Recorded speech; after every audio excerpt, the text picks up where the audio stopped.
Senyora Imma Manso, bona nit i benvinguda. Bona nit. Gràcies per acompanyar-nos una vegada més aquí a Lleida al dia. És un plaer que estiguis entre nosaltres, Imma. Després repassarem una mica la crònica política i les polèmiques que generen cada dia, perquè una de les coses que ens interessa és parlar dels pressupostos generals de l'Estat per l'any vinent. I per començar, deixi'm que d'alguna manera comencem pel tema de les expropiacions, que l'altre dia consideràvem en aquest mateix programa un encert, una molt bona notícia, el fet de que el govern central hagi ja abonat una part important de les expropiacions que ja fa molts anys es van fer aquí a les nostres contrades per construir diferents infraestructures, que algunes d'elles i alguns trams ja estan acabats, però que els pagesos que varen cedir aquestes terres encara no havien cobrat, encara no havien vist absolutament un duro. Aquesta va ser una de les prioritats, una de les seves obsessions en aquest sentit, oi? Sí, jo crec, com ja vaig declarar el seu dia, que en aquest moment de greu crisi econòmica s'ha de pagar perquè la gent necessita tindre aquests diners. És quan més se necessita tindre diners. I a mi em semblava molt greu que hi hagués expropiacions que fessin tants anys que faltaven de pagar. I aquesta és una prioritat del govern del Partit Popular, perquè dintre del pressupost del 2013 una de les partides més importants és precisament pagar deutes. Es devien 14 milions d'euros d'expropiacions a tota la província de Lleida i ja al 2012 hi havia una partida de 12 milions d'euros que servien per pagar una part, no el total. Doncs bé, la ministra, quan va vindre precisament al Marsella, se va comprometre a que això es pagaria aquest exercici pressupostari i com la ministra és una persona de paraula, ja solament anar-se d'aquí, ja al cap de pocs dies me va trucar i me va enviar una carta molt carinyosa dient-me que ja ho estava preparant tot i que podia anunciar que això ja estava en marxa. Doncs bé, la cosa va ser així i la setmana passada ja se van començar a pagar aquests diners. La resta, el que falta fins als 14 milions, això ja està als pressupostos del 2013. I vull dir que en el tema d'infraestructures tot el pressupost del 2012 s'executarà. Al 100%? Al 100%. És a dir, que aquests 12 milions podíem haver dit, doncs mira, com això ja ha passat, doncs mira, per l'any que ve. No, se pagaran abans d'aquest exercici pressupostari. I de cara ja al 2013 també hi ha una partida molt important per pagar deutes, perquè nosaltres tenim prioritats, com tothom, i la nostra primera prioritat és pagar deutes. I quedarà tot saldat d'alguna manera pel que fa a les expropiacions? Quedarà tot saldat, perquè hi ha una partida de 19 milions d'euros que són no solament per expropiacions, sinó per també deutes que hi ha d'exercicis anteriors de pagar obres que també s'han de pagar, no solament als que s'expropien, sinó a les empreses que estan construint en aquest moment de tanta dificultat econòmica també s'ha de pagar. És a dir, és una de les nostres prioritats. Molt bé, no podem obviar que són temps realment complicats, temps molt difícils, hem pogut veure com la inversió per Lleida dels pressupostos de cara al 2013 serà més baixa. Diuen alguns que serà la més baixa en els últims 10 anys. És així? A mi m'agradaria situar això dintre d'un context. En primer lloc, aquest any tenim que assolir un dèficit del 3,6%, que ho farem. L'any que ve tenim un 4,5%, que també ho intentarem fer. I això és dintre d'un marc en què els ingressos sembla ser que estan caient i, a més, les despeses augmenten moltíssim. Per què augmenten moltíssim? Perquè, malgrat amb aquesta reducció del dèficit la deuda es genera més a poc, es genera deuda, perquè tenim un dèficit. O sigui, la deuda augmenta, menys, però augmenta. I després, clar, també tot el que seria les pensions i el pagament de l'atur i tot això, també augmenta, és a dir, tenim un augment de les despeses i una disminució dels ingressos. Llavors, això s'ha de quadrar. I això s'ha de quadrar fent una reducció del pressupost. On podem reduir? Doncs podem reduir, precisament, si no volem de reduir en despesa social, que aquest pressupost del 2013 té un 65% de despesa social, doncs tenim que reduir en infraestructures i en inversions. És que no hi ha més, són números comptats. Doncs des d'aquí s'ha donat aquest missatge de que Catalunya no està maltractada, que fixa't que dolents que són. A mi m'agradaria dir... Ahir mateix el conseller d'Agricultura, parlant dels pressupostos, en aquest cas d'Agricultura. Doncs a mi m'agradaria dir que en concret a Lleida, i això són dades públiques, el pressupost d'Agricultura ha augmentat un 1%. L'any passat eren 3,5 milions d'euros i aquest any són 3,6. És a dir, hi ha un augment precisament a Lleida. El que passa que potser el conseller Peregrí li interessen més els temes de Barcelona que els temes de Lleida, no? Però ell parla en general, quan a Lleida això no és veritat. Doncs bé, aquí a Catalunya ha hagut una disminució, que és cert, que ha hagut una disminució del 10% en infraestructures i en inversions, però a la resta d'Espanya la mitjana ha sigut del 16%. Perquè quina inversió prevista hi ha al conjunt de la demarcació de Lleida? 140 milions d'euros. 140 milions d'euros. I a Lleida, i en infraestructures, és que m'agradaria parlar d'infraestructures perquè és el que la gent es queixa. No, i que segurament que és on s'hi aboquen segurament una part dels diners més important, perquè construir autovies, carreteres, evidentment són molts diners i és evident que s'hi vagi molta partida. Per exemple, el Canal Segarra-Garrigues emporta una part important d'aquest pressupost, no? Crec que és 70 milions d'euros. Sí, 79 milions. 79 milions d'euros. El Canal Segarra-Garrigues és una inversió de 444 milions d'euros, és a dir, és una gran inversió. A més, dintre del Canal Segarra-Garrigues, a part de la inversió com tal del Canal Segarra-Garrigues, hi ha una partida que és precisament pel projecte d'aigua de boca. Aquest és un tema molt important per les comarques, per tota la part de Cervera. La zona de la Segarra, no? Sí, de la Segarra i l'Urgell, tots ells tenen problemes per l'aigua de boca. Per l'abastiment d'aigua de boca. Sí, i hi ha una partida de 9 milions d'euros precisament per fer això. Aquest tema és un tema important perquè, a més, per fer això és un projecte de 32 milions d'euros i la Comunitat Econòmica Europea, els fons de la Comunitat Econòmica Europea, hi ha ficat 15 milions i mig. Què passa? Que aquest projecte s'ha de portar a terme abans de l'any 2015, perquè si no, aquests 15 milions d'euros de la Comunitat Econòmica Europea es perdran. I això suposarà portar aigua de boca a moltes poblacions que ara mateix s'han de bastir a través de cisternes o a través d'altres indrets, no? És un projecte molt important per Lleida, però tenim un problema. I el problema és un problema d'un paper. El problema és un problema d'un paper perquè els diners, el que fa l'Estat és que els avanci. Això ho fa Aquaebro, que és el que fa l'obra.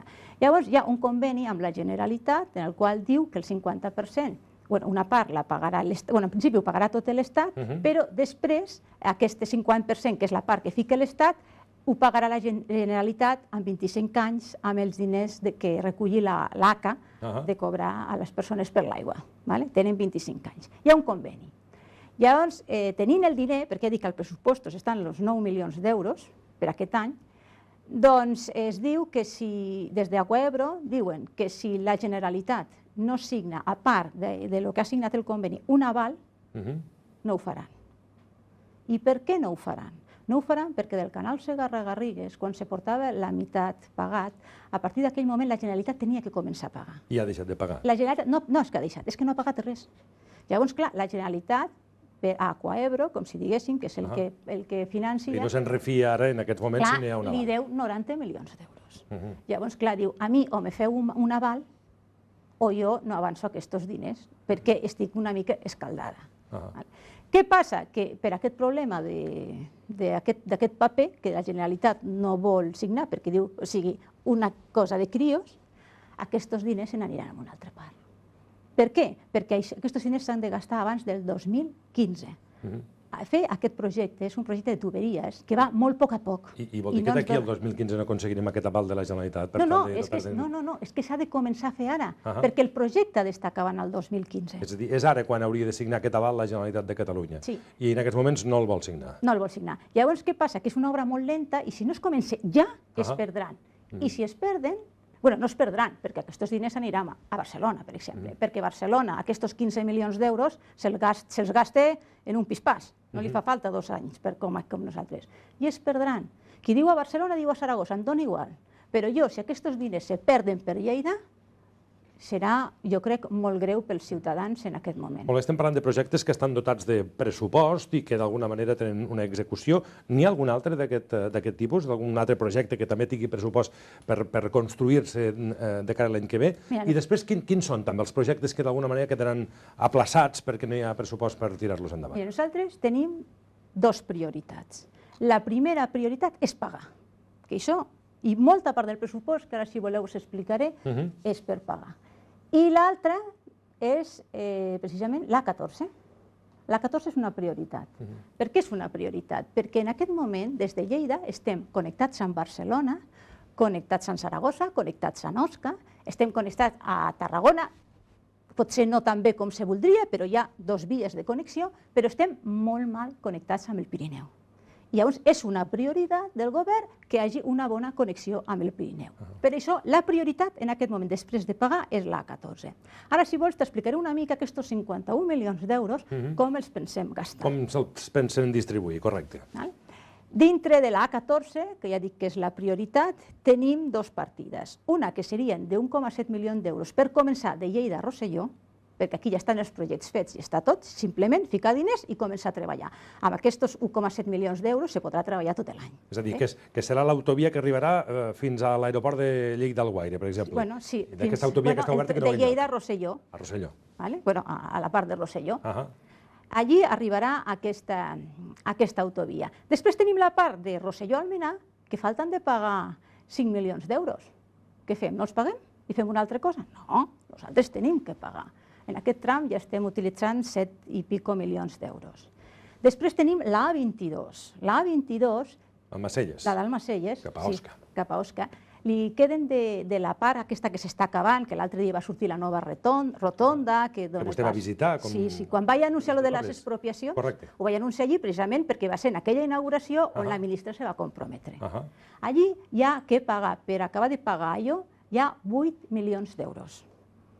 Allò també és una prioritat per nosaltres, perquè això s'ha de pagar. Després tenim tot el tema d'unes altres carreteres que estan en període informatiu, perquè per nosaltres no és tan important com seria el cas de l'A27, que és la que va cap a Tarragona, que hi ha tanta polèmica, però a veure, fem una cosa o fem una altra. Després també necessitem 15 milions d'euros per manteniment de les carreteres, perquè el que no podem fer és anar fent més carreteres i no tindre un bon manteniment. I amb això, i després els 19 milions d'euros per pagar deutes d'exercicis anteriors. És a dir, fixa't tu el que t'he dit, que és per pagar el que ja està fet. Això és important. I després la prioritat seria precisament l'A14, és a dir, anar cap al Pirineu. Això seria la nostra prioritat. Clar que ens agradaria, perdona Santi, més diners, però clar, tenim que tindre en compte que aquí tenim Barcelona i molta de la inversió que ve cap aquí se va a Barcelona, el corredor mediterrani absorbeix molts diners. Llavors, a nosaltres ens toca 51 milions d'euros i 51 milions d'euros donen pel que donen, a part dels milions del Segarra-Garrigues, tot això s'ha part, vull dir. Després, quins temes generen polèmica? Que jo moltes vegades escolto de les infraestructures i aquí, si em deixes, ho podrem explicar. El tema de Gerri de la Sal. La variant de Gerri de la Sal. La variant de Gerri de la Sal. Que quedi aturada, no? Sí. No és que quedi aturada, és que se farà un projecte alternatiu. Mira, jo vaig estar a Gerri de la Sal... Un projecte alternatiu al que hi ha? Sí. I per què? Perquè el poble no vol el projecte que hi ha en aquest moment i el que no podem és anar en contra de la població. Nosaltres, com aquest tema era un tema que sabia jo que creava polèmica i era un tema que estava reclamat pel territori, vaig parlar amb el director general d'Infraestructures de Madrid. I llavors li vaig dir, escolta, pots vindre a veure com està la situació, perquè aquella carretera està tan malament que s'ha de veure. S'ha de veure, que havia una veïna que me va dir, és que jo tinc por que se m'enduguin al balcó quan passa un camió, de tan estret que és. Doncs, bueno, vaig agafar amb el director general, Gonzalo Ferrer, que es diu, i vam anar a Gerri de la Sal, que es van quedar, que apareixés per allí un secretari general de Madrid, que, bueno... Es deia que era ell parat també de la carretera, per això, No, també va dir que jo no podia ser. Llavors, ens vam sentar allí a parlar amb l'alcalde i amb els regidors d'aquell moment. El projecte que hi ha, a part de ser caríssim, el que pretén és foradar una muntanya. Però és que aquesta muntanya està a sobre del poble. El poble no vol ni oir parlar, ni sentir parlar, perquè hi ha un problema de que hi hagi desprendiments. Però havien començat ja les obres d'aquesta variant, no? Sí, però com no era segur el forat d'aquell túnel, i això m'ho ha explicat a mi l'alcalde del poble, Hi havia aquest problema. Llavors, ells, si podia ser, volien una opció alternativa. És a dir, ho dic per concretar perquè la gent ens entengui. Aquestes obres s'han paralitzat no pel fet que no hi hagi diners, sinó perquè la gent del poble està en contra del traçat que es va dissenyar en l'anterior govern. Sí, perquè un altre equip de Els agrada govern... o perquè és perillós o pel que sigui, i el que s'ha fet és aturar aquest procés d'obres per tal de fer un projecte alternatiu i un cop estigui fet aquest projecte alternatiu, executar la construcció. Seria la travessia. Llavors se faran dos projectes, se pagaran dos projectes d'alguna manera, no? Sí, però clar, si nosaltres ens trobem amb un projecte que a més és que és caríssim i a més que no el podríem assolir tampoc en aquest moment, no el podríem assolir. I allò necessita una solució, i una solució ja, perquè si tu has passat per allí, qualsevol dels que estan escoltant... Sí, molta gent segurament que ens veu i la gent de la zona també... S'ha de solucionar. Llavors, el Foradada tenia dos problemes. Un problema de seguretat molt greu, que els veïns no volien, perquè ja dic que el poble està a sota, i un segon problema, que ells pretenden tindre turisme, tenen el Museu de la Sal, tenen diferents opcions per visitar. Què passa? Que si se fa aquesta variant, no es passa pel poble. I ells no volen que no es passi pel poble, perquè tu ja saps que un poble que no passa cap carretera és un poble que té moltes possibilitats de quedar-se apartat. Aïllat.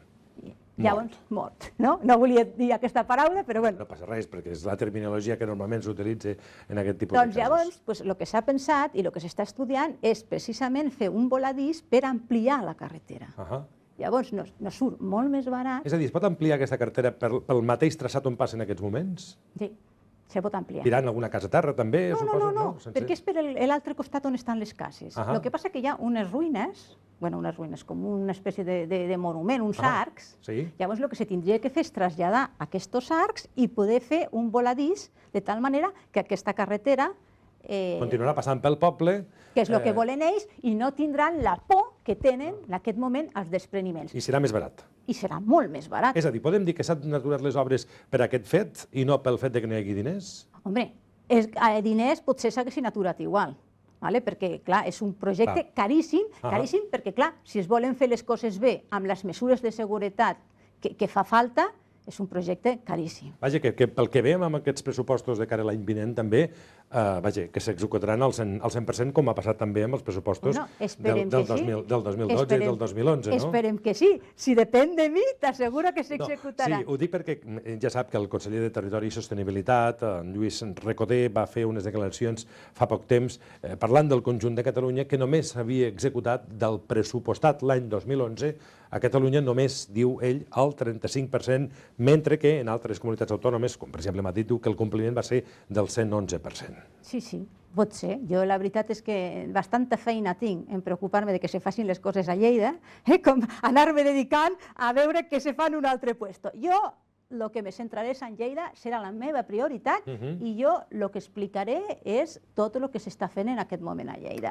Un altre tema de polèmica, que també m'agradaria... Li demano brevetat perquè ens queda molt poc temps i encara tenim algunes qüestions de les que parlar. Si vols explico les rotondes de Juneda o no ho explico? Sí, no, crec que són importants, perquè és evident que hi ha algunes qüestions que tenen certa polèmica, que no se'n parla d'incloure en aquests pressupostos i que segur que tenen una explicació i evidentment ens agradaria escoltar-la. No, jo per això vull dir, hi ha molts temes, però jo, més o menys, els temes que jo... Perquè, mira, Santi, jo puc fer dues coses, o dedicar-me a treballar o dedicar-me a explicar les coses. No, el que li volia preguntar pel tema dels avions del Pirineu, que segur que sap què és el que ha passat. Però, bueno, en tot cas, acabem amb les rotondes de Juneda, que també interessen i molt. Jo crec que més que lo dels avions del Pirineu. Segur, que és una anècdota, segurament, no? Però, en tot cas, les rotondes sí que és important perquè hi ha gent que està molt preocupada per aquest afer. Hi ha moltes persones i fa molts anys que es venen reivindicant aquest tipus de rotondes per tal d'evitar aquests accidents. Què passa amb aquest tema? Aquestes rotondes són importants. Jo he estat lluitant perquè se facin, això ho vull dir primer de tot, i a més, inclús s'ha plantejat de tornar a fer un pressupost perquè aquestes rotondes surtin més barates, perquè ara és 1,5 milions d'euros que val cada rotonda, en total 100,8 milions. Jo estic lluitant. Això és una cosa. És molt cara una rotonda, no? Sí, jo també vaig sorprendre, però bueno... Tu com n'hi entenc, no. Jo tampoc, vull dir, però ara ja que estic barrejant molts números, ja començo a veure que aquí no hi ha res que valgui menys d'1 milió d'euros. Sí, perquè tot s'està baratint bastant, doncs estaria bé també... No, per això una de les propostes és tornar a... O sigui, que jo estic molt a sobre d'aquest tema. El que no m'agrada és aquest ball de xifres de morts que estan sortint als mitjans de comunicació. Aquí es parla moltes vegades 40 morts, 40 morts són en 10 anys, però en tot el tram, 71 quilòmetres, des d'Almacelles fins a Vinaixa, que no és especialment un número molt gran. El problema està entre el quilòmetre 71 i 76, que és des del Macia Salat, com si diguéssim, fins a Borges. És a dir, són aquests 6 quilòmetres que és on volen que estiguin les rotondes. Doncs bé, aquí teníem el punt de la Masia Salat, que sí que va ser un punt conflictiu en el seu dia, que sí que en tot aquest tram, en aquests 10 anys, ha hagut 18 morts, que no vol dir 18 accidents. En un període curt de temps hi va haver molts accidents de trànsit amb víctimes mortals. D'aquestos 18, 10, més de la meitat, van ser precisament en el punt de Masia Salat. Llavors, com ahir hi havia un problema, i normalment s'ataca al problema, se va decidir al 2009 fer que no es pogués fer el gir cap a Lleida. Des que se va prendre aquesta mesura, no ha hagut cap més accident. Per la qual cosa, en la resta de trams, que és on volen estar les altres 4 rodones, pràcticament ha hagut en 10 anys 8 accidents. No 8 accidents, 8 morts. 8 accidents mortals. No, que un accident pot haver més morts. Sí, no està clar. 8 morts. En els 2 anys anteriors a aquest no ha hagut cap mort en aquest tram. I després, el que hem tingut la mala sort és que, des que jo soc subdelegada, és a dir, en aquest any hem tingut 4 morts. Aquestes 4 morts han sigut en 2 accidents i un accident va ser per saltar-se un stop, que això no hi ha rotonda que ho arreglin, i l'altre accident va ser perquè una persona que estava conduint se va dormir i se va anar a l'altre costat. Això pot haver rotondes, pot no haver rotondes. Vull dir que per un costat podem parlar de que són necessàries, i jo lluitaré perquè se facin, però no fem trampa amb els números i diguem les coses com són, perquè jo estic disposada, aquestes dades són dades del Ministeri de Foment i jo qualsevol que me les demani se les puc donar. És a dir, que sí que volem rotondes, però no és una prioritat, i no és una prioritat precisament per el que t'he explicat. Molt bé, tenim molt poc temps, però hem de parlar que aquest estiu que hem deixat enrere hem tingut moltes onades de calor, moltes tempestes, moltes pedregades també, que han afectat, evidentment, els camps de casa nostra. Molt breument, quines són les actuacions que s'han fet des de la subdelegació del govern per tal d'ajudar, d'alguna manera, els pagesos que han patit aquesta mala estrugança del temps amb aquestes pedregades aquest estiu? En primer lloc, el que vam fer va ser fer una reunió a la subdelegació del govern, precisament amb els alcaldes de la zona, el president del Consell Comarcal, les associacions agràries, per explicar-les exactament quins ajuts hi havia i què es podia demanar i com es podia demanar. Aquí hi ha 2 tipus d'ajuts. Les que són directes, és a dir, que una persona ve i demana ajut, d'aquestes hem rebut 300 i pico, la subdelegació del govern, persones que arriben allí i diuen jo tinc aquesta taulada malament o nos han presentat moltes de vehicles que hem tingut que denegar perquè això no entra, 300 i pico. Això és un tipus d'actuació. I després hi ha un altre tipus d'actuació que és que se declari situació catastròfica. I això se fa amb un real decret que se va publicar al setembre d'aquest any. Llavors, això sí que té una incidència directament en la subdelegació del govern, perquè la subdelegació del govern és la que envia un informe a la delegació del govern i la delegació del govern ho presenta a un Consell de Ministres que és on s'inclou o no s'inclou. És a dir, hi ha 2 tipus de mesures. Una a nivell de zona catastròfica, que això el que fa, més que zona situació catastròfica, que això el que fa és que diu que la gent que estigui dintre d'aquestes zones podrà tindre beneficis fiscals, beneficis a la seguretat social, en el cas que fos un incendi, doncs també hauria reforestació, etc. Això és un tipus d'ajut. I un altre tipus d'ajut són les individuals, que són les que estem ara tramitant per pagar coses concretes d'un particular o d'un ajuntament en concret. Aquests són els 2 tipus de mesures que hi ha en aquest moment en marxa per aquest tema. Molt bé. I ja per acabar, de forma molt breu, a nivell de només un comentari. Sobre aquests vols d'aquests avions F-18 que s'han fet al Pirineu, hi ha hagut molts tipus de comentaris. Se sap què va passar exactament?